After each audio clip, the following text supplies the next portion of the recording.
Hi friends, നമ്മുടെ അന്തരീക്ഷത്തിൽ ഫാനുകൾ ഇടയ്ക്കിടയ്ക്ക് പൊടി പിടിക്കും, പ്രത്യേകിച്ച് വേനൽക്കാലത്ത്.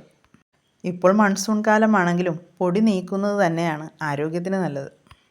നമുക്കതെങ്ങനെ എളുപ്പത്തിൽ ക്ലീൻ ചെയ്യാമെന്ന് നോക്കാം. ഇത് ബെഡ്റൂമിലിരുന്ന ഒരു പെഡസ്റ്റൽ ഫാനാണ്. നമുക്കാദ്യം ഫാനിൻ്റെ മുൻഭാഗത്തെ ഗ്രിൽ അഴിച്ചു മാറ്റാം. നിറയെ പൊടിയുണ്ടായിരുന്നു. ഇത്രയും പൊടിയോ? ഗ്രില്ല് ചിലത് സ്ക്രൂ ചെയ്തതായിരിക്കും, മറ്റ് ചിലത് ക്ലിപ്പുകൾ ഉപയോഗിച്ചതായിരിക്കും. ക്ലിപ്പുകൾ ഉപയോഗിച്ചത് വേഗത്തിൽ അഴിച്ചു മാറ്റാം. ഇനി ഫാനിൻ്റെ മധ്യഭാഗത്തുള്ള ബ്ലേഡ് ക്യാപ്പ് അഴിച്ചു മാറ്റാം. അത് താഴേക്ക് വീണു. ഇനി ഫാനിൻ്റെ ബ്ലേഡുകളും ഊരിയെടുക്കുക. പിന്നിലെ ഗ്രില്ലുകളും ഇനി അഴിച്ചു മാറ്റുക. ഇനി ഇവ ബ്രഷ് ഉപയോഗിച്ച് നമുക്ക് ഗ്രില്ലും ബ്ലേഡുകളും പൊടി കളഞ്ഞ് വൃത്തിയാക്കാം. കൂടുതൽ കട്ടിയായി പൊടിയുണ്ടെങ്കിൽ കുറച്ച് സോപ്പ് വെള്ളം തയ്യാറാക്കി അതിൽ മുക്കി കഴുകി നന്നായി ഉണക്കിയെടുക്കാവുന്നതാണ്. ഞങ്ങളിപ്പോൾ ഇത് കഴുകുന്നില്ല, പൊടി കളഞ്ഞ് നന്നായി വൃത്തിയാക്കി എടുക്കുന്നു. ഫാനിൻ്റെ മോട്ടോർ ഭാഗം ഒരിക്കലും നമ്മൾ വെള്ളം നനയ്ക്കരുത്. ഉണങ്ങിയ തുണിയോ ബ്രഷോ വല്ലോ ഉപയോഗിച്ച് പൊടി നീക്കുക മാത്രമേ ചെയ്യാവൂ. ഗ്രില്ലും ബ്ലേഡുമൊക്കെ നമുക്ക് നന്നായിട്ട് സോപ്പ് വെള്ളത്തിൽ വെച്ച് കഴുകി നന്നായി തുടച്ചെടുക്കണം. 1882 കേട്ടോ ആദ്യത്തെ ഇലക്ട്രിക് ഫാൻ കണ്ടുപിടിച്ചത്. പിന്നീട് അമേരിക്കക്കാരനായ ഫിലിപ്പ് ഡീഹൽ തയ്യൽ മെഷീൻ്റെ മോട്ടറൊക്കെ ഉപയോഗിച്ച് ഒരു സീലിംഗ് ഫാൻ കണ്ടുപിടിച്ചു. കൈകൊണ്ട് വീശുന്ന ഫാനിൽ തുടങ്ങി യന്ത്രസഹായത്തോടെയും പിന്നീട് വൈദ്യുതിയുടെ സഹായത്തോടെയും പ്രവർത്തിക്കുന്ന ഫാനുകളിലേക്ക് മനുഷ്യൻ്റെ കണ്ടുപിടുത്തം അങ്ങനെ വളർന്നു. ഫാനിൻ്റെ മറ്റു ഭാഗങ്ങളിലെയും പൊടി നമുക്ക് നന്നായിട്ട് തുടച്ച് നീക്കണം. അതിനുശേഷം നമുക്കിത് തിരികെ പഴയതുപോലെ ഘടിപ്പിക്കണം. ആദ്യം പുറകിലത്തെ ഗ്രില്ല് നമുക്ക് പിടിപ്പിക്കാം.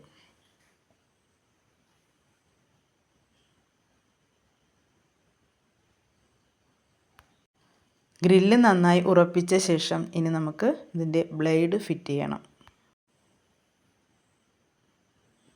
ബ്ലേഡ് വെച്ച ശേഷം ബ്ലേഡ് ക്യാപ്പ് കൊണ്ട് അത് മുറുക്കണം. ബ്ലേഡ് ക്യാപ്പ് എപ്പോഴും ആൻറ്റി ക്ലോക്ക് വൈസിൽ വേണം മുറുക്കാൻ, അതായത് ഇടത്തോട്ട് തിരിച്ച് മുറുക്കണം.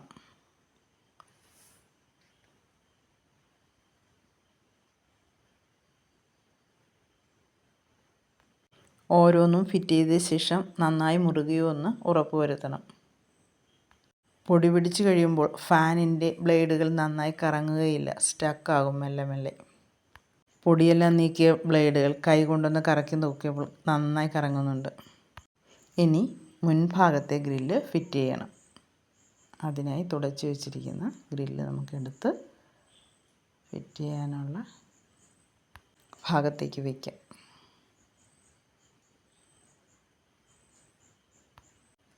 സ്ക്രൂ ചെയ്യുന്നതാണെങ്കിൽ അങ്ങനെ ചെയ്യുക, ക്ലിപ്പാണെങ്കിൽ ആ വിധത്തിൽ ഘടിപ്പിക്കുക. ഈ ഫാനിൽ സ്ക്രൂ ചെയ്യുന്നതാണ്. ചില ഫാനുകളുടെ ബ്ലേഡ് പ്ലാസ്റ്റിക് ആണെങ്കിലും അതിൻ്റെ ഗ്രില്ല് എപ്പോഴും മെറ്റലായിരിക്കും. ഞങ്ങളുടെ ഫാനിൻ്റെ ഗ്രില്ലും ബ്ലേഡും മെറ്റൽ തന്നെയാണ്. ഇത്തരം ഫാനുകൾ കൂടുതൽ കാലം ഈട് നിൽക്കും.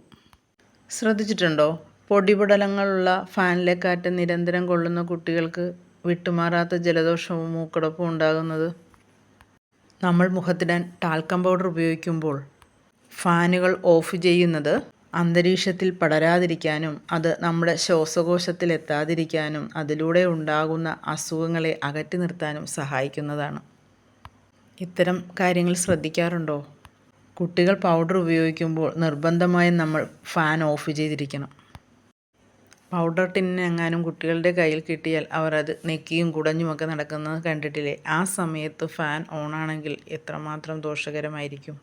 മാസത്തിൽ ഒരു തവണയെങ്കിലും ഫാനുകൾ തുടച്ച് വൃത്തിയാക്കുന്നത് കാഴ്ചയ്ക്ക് ഭംഗി മാത്രമല്ല, നമ്മുടെ ആരോഗ്യം സംരക്ഷിക്കാനും കൂടിയാണ്. ഈ ചെറിയ അറിവുകൾ നിങ്ങൾക്ക് ഉപകാരപ്രദമെന്ന് തോന്നുന്നുവെങ്കിൽ ലൈക്ക് ചെയ്യുക, സബ്സ്ക്രൈബ് ചെയ്യുക, അഭിപ്രായങ്ങൾ രേഖപ്പെടുത്തുക. അപ്പോൾ നമുക്ക് അടുത്ത വീഡിയോയിൽ കാണാം. Bye bye.